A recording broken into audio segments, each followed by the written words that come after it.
அஸ்ஸலாமு அலைக்கும் வரஹ்மத்துல்லாஹி வபரகாத்துஹு. நம்ம 5 நிமிடம் மதர்சா பார்த்துட்டு இருந்தோம். அதோட தொடர்ச்சியாக இப்போ பார்ட் 4 பார்க்கலாம் ஃப்ரெண்ட்ஸ். இதில் சின்ன சின்ன விஷயங்கள் தான் இருக்கும், ஆனால் நம்ம பெரிதளவில் பலன் பெறலாம். ஸோ என் வீடியோ தொடர்ந்து வரக்காக என் சேனலை சப்ஸ்கிரைப் பண்ணுங்கள். அதே மாதிரி என் வீடியோவுக்கு லைக் போடுங்க. இஸ்லாமிய வரலாறு. ஜின்களின் படைப்பு. குர்ஆன் மற்றும் ஹதீஸ்களின் ஜின்களை பற்றிய ஏராளமான செய்திகள் இடம்பெற்றுள்ளன. அவை மனிதனுக்கு முன்பே படிக்கப்பட்டவை.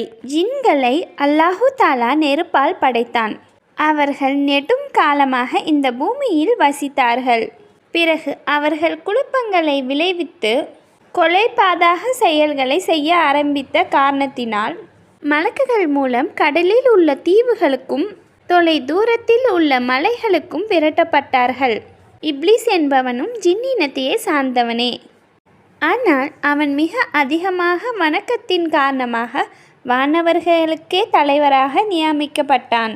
இந்த நிலையில் அல்லாஹ் ஆதம் அலைஹிஸ்ஸலாம் அவர்களை படைத்து அவர்களுக்கு சஜ்தா செய்யுமாறு பணிந்தபோது ஆணவத்தின் காரணமாக சஜ்தா செய்ய மறுத்தான்.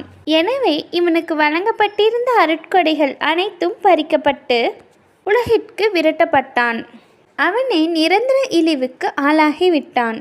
நபி ஸல்லல்லாஹு அலைஹி வஸல்லம் அவர்கள் மனிதன் மற்றும் ஜின் ஆகிய இரண்டுக்குமே நபியாக அனுப்பப்பட்டார். ஜின்களுக்கும் இஸ்லாமிய அழைப்பு விடுத்த சம்பவம் ஹதீஸ்களில் காணப்படுகின்றன. ஜின்களில் ஒரு குழு இஸ்லாமை ஏற்ற செய்தி குர்ஆனில் இடம்பெற்றுள்ளது. அன்னலாரின் அற்புதம். நபிகளாரின் நெஞ்சை பிளந்தல். அனஸ் ரலியல்லாஹு அவர்கள் அறிவிக்கிறார்கள், நபி ஸல்லல்லாஹு அலைஹி வஸல்லம் அவர்கள் சிறு வயதில் சிறுவர்களுடன் விளையாடி கொண்டிருந்த போது ஜிப்ரீல் அலைஹிஸ்ஸலாம் அங்கு வந்து நபி அவர்களை அழைத்து தரையில் படுக்க வைத்து நெஞ்சை பிளந்து இதயத்தை வெளியே எடுத்து அதிலிருந்து ஒரு இரத்த கட்டியை பிரித்தெடுத்தார்கள். அதுதான் ஷைத்தானுக்குரிய பகுதியாகும். பிறகு இதயத்தை தங்க தம்பலத்தில் வைத்து ஜம்ஜம் தண்ணீரால் கழுவி சுத்தம் செய்து மீண்டும் அதை முன்னிருந்த மாதிரியே வைத்து நெஞ்சை ஒட்டிவிட்டார்கள். இந்த தழும்பை நான் பார்த்திருக்கிறேன் என அனஸ் ரலியல்லாஹு அவர்கள் அறிவிக்கிறார்கள். இந்த ஹதீஸ் முஸ்லிமில் இடம்பெற்றிருக்கு. ஒரு ஃபர்லை பற்றி. தொழுகையை விடுபவருக்கு எச்சரிக்கை. தொழுகையை விடுவது மனிதனை பாவத்தில் சேர்த்துவிடும் என நபி ஸல்லல்லாஹு அலைஹி வஸல்லம் அவர்கள் கூறினார்கள். ஒரு முக்கிய அமலின் சிறப்பு.